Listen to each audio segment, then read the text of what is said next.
Bom, então, sejam todos muito bem-vindos a essa palestra.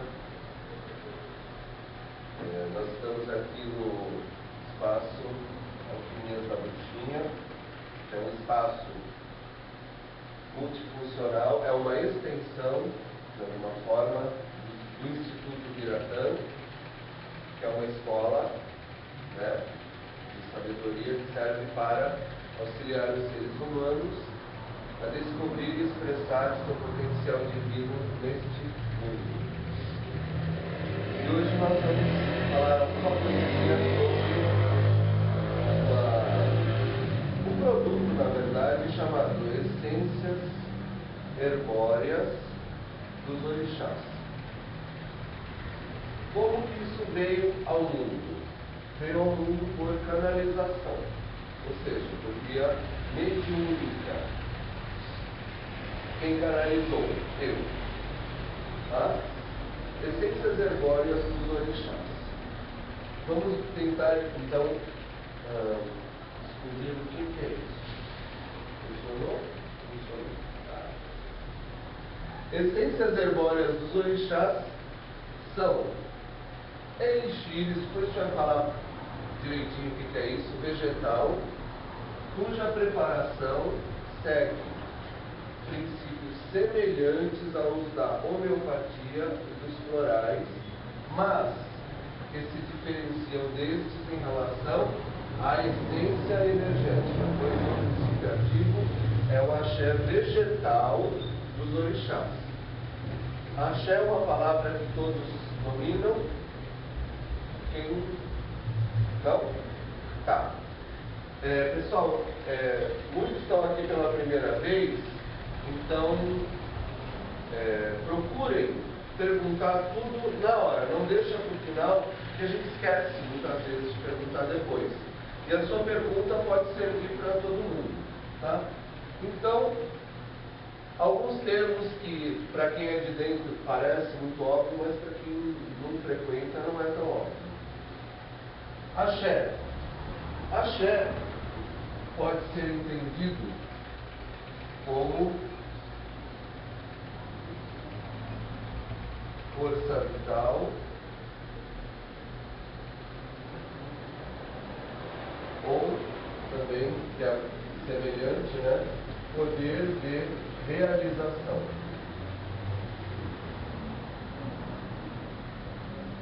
Em várias culturas antigas e contemporâneas, essa mesma força vital, esse mesmo poder de realização recebe outros nomes, como prana, ki, mana, força orgone, um termo mais científico, chi, entre os chineses. Aqui é bem semelhante, porque é Japão e China. Esqueci algum? Eu ia por outro, mas... Então esses são alguns outros. Um dia meus aluninhos do sexto aninho estão falando disso aqui. Esse era o nome que os nazistas usavam para essa mesma força. Então é uma força que ela é conhecida praticamente em todas as culturas antigas, Japão, Índia, China, e também foi estudada no Ocidente a partir do século XVIII como magnetismo pelo, na época ele era já médico, né, chamado Franz Anton Mesmer, que curou várias pessoas lá na corte da França usando essa força, e depois pelo, vou marcar aqui mais,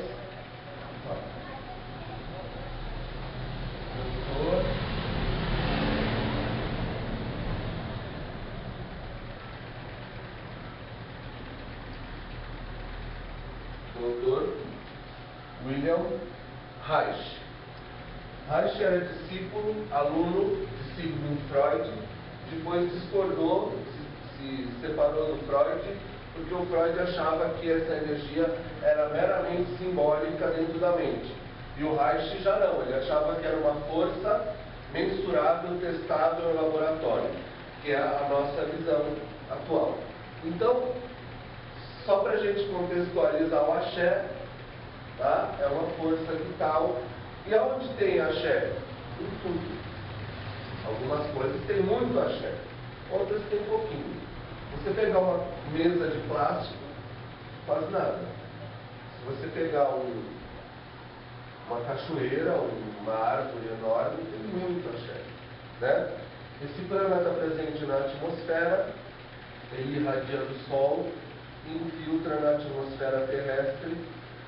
Quem consegue ver, e nos cursos aqui do Instituto Biratã, nos cursos práticos, a gente ensina isso na primeira aula, que é um exercício básico de clarividência, e todo mundo que já fez algum curso nesse sentido já vê o prana e os campos vitais do axé. Tudo bem quanto ao axé? Tranquilo? Tudo que eu for falando de axé. Agora, o axé vegetal, ele é mais específico. A planta assimila um tipo de axé e dentro dela ela transmuta. E ela começa a irradiar uma forma específica. E aí, ao longo de séculos e séculos e séculos, os africanos foram, o pessoal do povo iorubá, eles foram na prática percebendo, poxa, esse axé é mais próximo desse orixá, o axé dessa planta é mais próximo daquela Iabá, que é o orixá feminino, e assim por diante. Então, empiricamente, eles foram percebendo, testando, e hoje fica muito fácil. Você pega uma boa literatura, você encontra vários tratados sobre axés vegetais. Tá?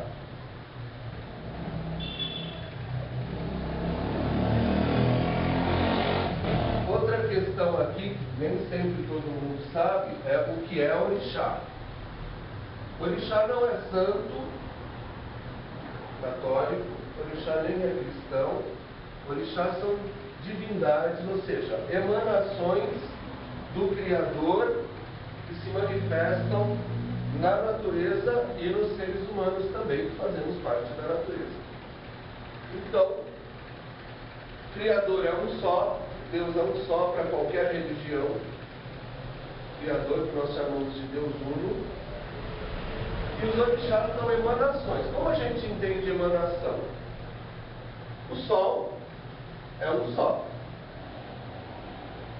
Você olha para o Sol, você só vê um brilho branco dourado. Quando chove, a luz do Sol refrata nas gotas de chuva e formam as cores que a gente chama de arco-íris. Sim? Os orixás, as cores do arco-íris são emanações do Sol. Assim como os orixás são emanações do Deus Uno. Sem o Deus Uno, não há orixá. São modificações. É que nem você... Espera um pouquinho, deixa eu terminar. Passa a luz do Sol por um cristal também. Ela divide. A gente diz que são em 7 cores, mas o especialista diz que é muito mais. Divide em muitas cores. E assim também. Cada cor representa uma partezinha da luz total, da luz branca que vem do Sol, certo?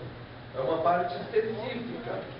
Quando a gente fala azul, a gente está falando uma parte específica de todas as cores que formam a luz do Sol. A mesma coisa os orixás. Eles são emanações específicas do Criador que se manifestam através da natureza e nos seres humanos. Pois não? É que nem os meteoros que estão em emanações de um planeta destruído. Muito bem, você entendeu direitinho. Olha, vamos voltar então à questão das essências herbóreas. A ideia básica das essências herbóreas é transferir o axé dos orixás para a água. O axé vegetal nesse caso, tá? Bem entendido. A água preparada dessa forma torna-se um elixir poderoso, capaz de injetar a força do orixá escolhido na consciência, no campo energético, astral e na vida da pessoa que utiliza a essência herbórea. Então, o que acontece? Você preparou, no caso nós preparamos, né, a essência herbórea, que ela é um concentrado, ela é uma tintura. A pessoa pinga aquela tintura em 2 litros de água e toma aqueles 2 litros de água durante o dia. Tá? Essa tintura vai transferir o axé vegetal daquele orixá gradualmente para o campo energético e astral da pessoa, e do energético astral passa para o físico. Então dá para usar até, sei lá, um exemplo bem fácil. A pessoa vai participar de um campeonato esportivo ou de artes marciais. Faz compra, né, uma alquimia da bruxinha, a essência herbórea de Pai Ogum, que é o orixá guerreiro, da coragem, da iniciativa, da força, da estratégia, pinga na água e vai tomando durante, sei lá, uma semana antes da competição. O campo da pessoa vai ficando mais e mais cheio da energia de Ogum. Quando chega no dia da competição, o resultado que ela vai ter vai ser muito melhor do que ela teria sem aquilo. Tá fácil de entender? Tá. Sim. Como é possível que a água receba uma energia e essa energia fique gravada ali? Eu pedi para incluir essas fotos que foram produzidas pelo professor ou japonês Masaru Emoto. Foi lá onde falou? Muito bem, senhora. Ele tem vários livros nesse sentido. Um deles é A Vida Secreta da Água, um livro muito bom, recomendo para todo mundo. E o professor Masaru Emoto, ele fez experiências onde ele irradiava uma determinada energia, ou falava uma palavra, ou exibia uma foto, ou expunha um copo d'água a uma determinada música. Depois nós vamos ver outras fotos. E aí ele pegava uma gotícula daquela água e congelava e depois fotografava ao microscópio. Então o que vocês estão vendo são cristais de gelo. Ó, isso aqui é um cristal de gelo de água exposta ao sol de muito obrigado. Então ele pegou um copo d'água normal e pediu para as pessoas ficarem falando para essa água: muito obrigado, obrigado, obrigado. E formou esse padrão geométrico belíssimo. Esse aqui é muito significativo para nós, porque nessa água aqui ele colocou essência de camomila. Então aqui tem as fotos da florzinha da camomila. E olha aqui, ó. Até o amarelinho. Até o miolo amarelinho formou. Tem outras fotos do livro A Vida Secreta da Água. Tem uma foto que ele fez com uma fotografia. Ele pegou a água e colocou uma fotografia de um pinheiro perto da água. Aí ele fez a mesma coisa, tirou uma gota, congelou, o cristal de água tomou a forma de ramos de pinheiro. O que quer dizer isso? Quer dizer que, por suas próprias características, a água é capaz de assimilar energias / informações específicas. Isso é a base do curso que nós temos no Alquimias da Bruxinha, que é o Magia das Águas. Então a base do curso Magia das Águas é essa propriedade da água. Vamos ver mais algumas fotos. Qual que é o nome do livro? Vou escrever aqui. Tem muitos livros, mas esse aqui é o que eu me baseei. A vida secreta das águas.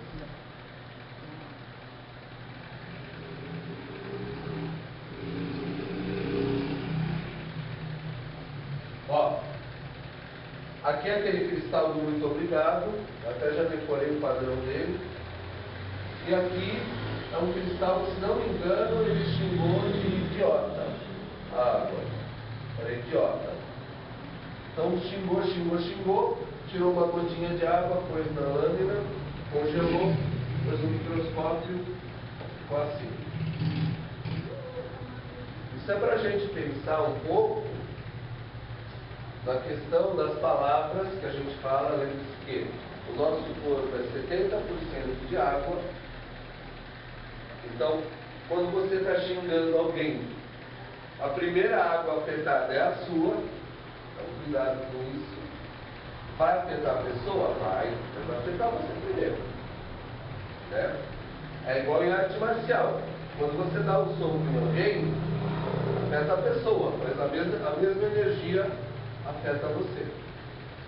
É que nem hoje que eu tava brincando com o moleque dele dar um soco no meu peito e ele foi lá, deu um soco e ele disse, au! E então é isso, gente. E outra coisa importante a considerar aqui, quem trabalha com comida, ou quem faz comida em casa, qualquer comida tem água. Então, quando você está preparando uma comida, isso a gente ensina tanto no Magia das Águas quanto no Magia Vegetal, quando você vai fazer uma poção o que é? Por exemplo, qual a diferença entre um chá de hortelã, você prepara, e uma poção de hortelã? A palavra e a mente concentrada do mago ou da maga vegetal. Porque a substância química é a mesma. Porém, o mago que é treinado e iniciado, ele tem uma força, um poder que ele conquistou duramente, né, Simone? Conquistou duramente, arduamente.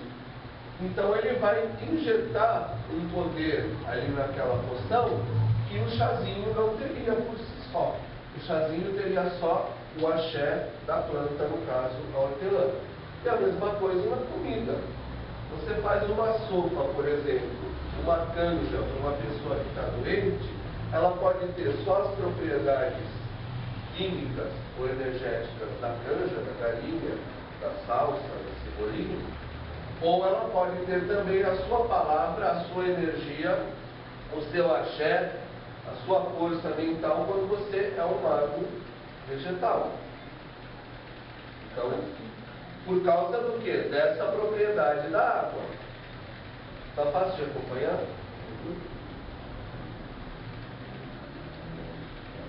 Não sei se dá para ler aí atrás. Ó, aqui é o cristal do obrigado. Amor e gratidão, olha que graça. Parece joias, né? Aqui, ó. Dá para enxergar isso? Não? Dá. Amor e gratidão. Felicidade, olha que gracinha. Harmonia, verdade, compaixão,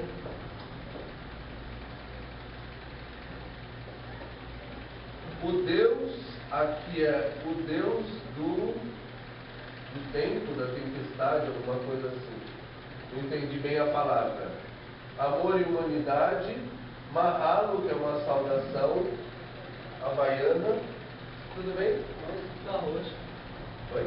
Tá roxo. Eu não sei se essa cor é da fotografia ou não, tá? Eu não tenho essa informação. Você é linda. Aloha, que é também uma saudação. E aqui, olha que legal, a madeira azul, que é o nome de uma divindade das árvores de cerejeira. Você vê que tem aqui os raminhos semelhantes aos da cerejeira. Então a molécula de água, ela não só reage às palavras, às músicas, às cores, aos cristais. A gente prepara elixires de cristais simplesmente colocando os cristais certos para cada função dentro da água e deixando ao sol. Ela assimila a energia que o cristal está irradiando. Então, através disso é que se torna possível preparar os elixires, as essências herbóreas dos orixás. As etapas de preparação, isso interessa mais para quem for fazer, né, suas próprias essências herbóreas. A diferença de essência e elixir é muito simples. Essência é quando tem um vegetal só. Você pega só eucalipto, ou só hortelã, ou só camomila, só erva doce, é uma essência. Se você associar 2 ou mais vegetais, 2 ou mais plantas, seja do mesmo orixá ou não, já é um elixir. Essência é uma só. Acabou. Limpeza, você limpar mesmo as plantas antes para ver se não tem formiga, terra, qualquer coisa. Maceração. Geralmente a gente recomenda nos cursos de magia vegetal pilar. A gente recomenda. Porque quando você está pilando, você tem toda a energia do lado. Tintura, onde você vai pegar aquela planta macerada, vira uma pasta, uma papinha verde, e vai misturar com um álcool específico para o consumo humano, álcool que não passa mal. Mesmo usando pouquíssimo, é uma gota para 2 litros, mesmo assim a gente tem todo esse cuidado. É próprio para consumo humano. Diluição é isso que eu estou falando. Uma gota em 2 litros ou até 5 litros de água. Tá? É o normal. Lógico que aí, com a prática, você aprende. Tem casos e casos. Quando você quer um efeito muito rápido, é uma dosagem X. Quando você quer um efeito mais a médio ou longo prazo, é outra diluição.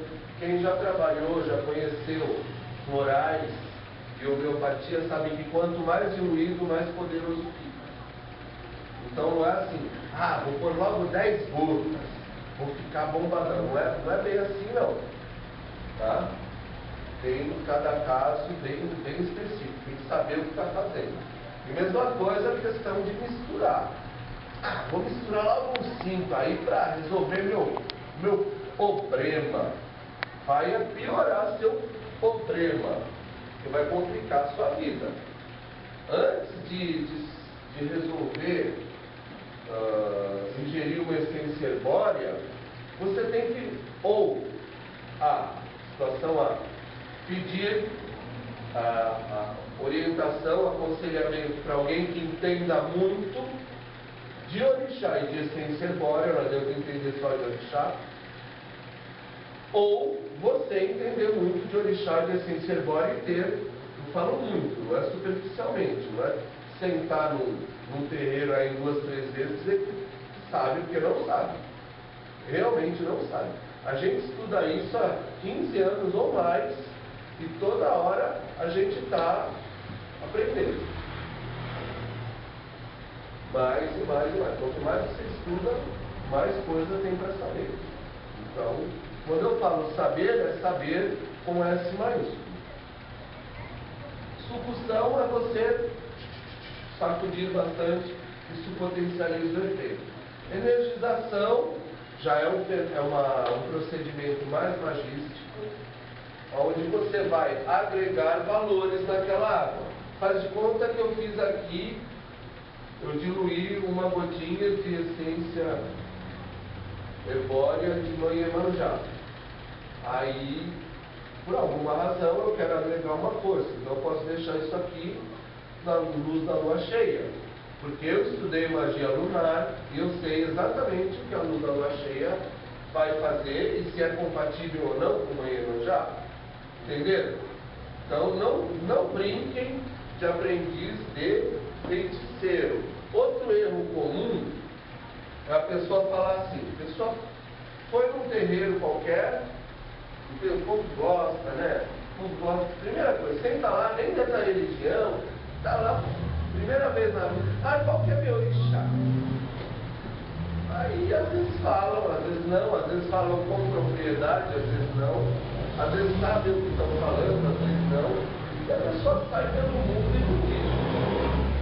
Mas, mesmo que você saiba, com certeza, mas quando você for numa santo muito boa, muito firme, sabe realmente jogar um curso, ele de Ogum, ou um babalaô que realmente saiba o segredo do Peleifá, e botou ali certinho, falou, não, o seu orixá, no caso do homem, né, seu pai de cabeça é tal, sua mãe de cabeça é tal, às vezes vai falar seu ancestro, às vezes vai falar outras coisas, mesmo que seja certinho, aí a pessoa sai e fala, eu já sei que o meu orixá é Oxóssi. Aí, então vai lá e pega a essência herbórea de Oxóssi. Maravilha! Você está pondo mais do que você já tem de sobra. E o excesso também é ruim.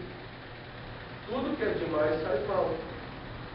Então, por exemplo, se a pessoa é de Nanã e ela toma a essência herbórea de Nanã, ela pode facilmente cair no excesso de nananzice e ficar ranheta, ficar chata, que é o excesso. Não é vamos dizer, o lado bom do orixá, já caiu no excesso. Ou ruim, então, meu Deus do céu. Meu Deus do céu.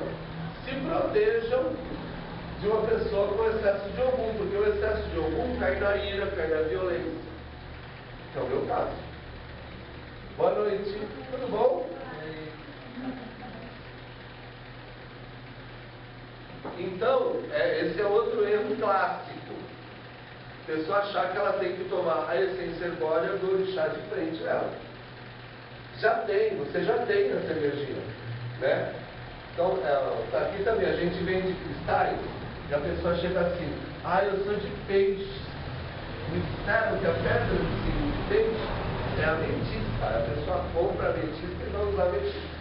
Sim, de fato, a ametista é a pedra que simboliza a energia do signo de peixes. Porém, o pisciano já tem aquilo saindo pelo ouvido, pelo olho, pelo nariz.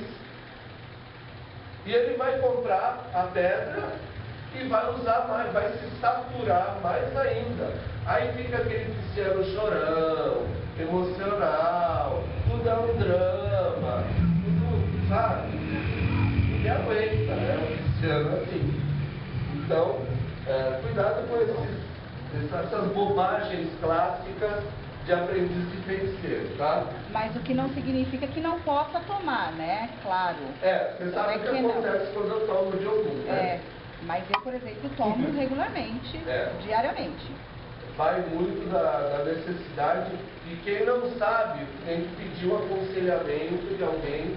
Aqui tem a bruxinha, né? Da bruxinha Liliane, que é sacerdotisa da deusa e suma sacerdotisa da Hierosofia, que está aí praticamente o tempo inteiro orientando. Quando ela não está, tem a maga Simone, que é a maga vegetal, e as duas, se não está uma, está outra. Então são duas pessoas que estão aí para isso, para orientar quem for comprar. Tudo bem até aí? Axés específicos. Agora é a parte divertida, né? Porque nós vamos falar um pouquinho, vou tentar, acho que não vai dar tempo, mas o axé de cada orixá. Orixá Exu, para que você usa uma essência herbórea de orixá Exu? Primeiro, para quem não sabe, e essa confusão acho que a gente vai ficar a vida inteira explicando. Alguém está vendo algum chifre aqui? Não, né? Alguém está vendo cauda pontuda saindo aqui? Não, né? Também não. Orixá Exu não tem absolutamente nenhuma relação com o diabo cristão. Até porque os orixás que nós vamos falar aqui são todos divindades pagãs. Então, a mesma coisa, você falar, comparar cristianismo com o budismo tibetano. Tem nexo. Não junta leque com creque. Mas aqui no Brasil as pessoas costumam misturar um pouco as citações. Então, resumindo, então, primeiro, nada, nenhuma relação com o diabo cristão. Por que a confusão com o diabo cristão? Porque as primeiras notícias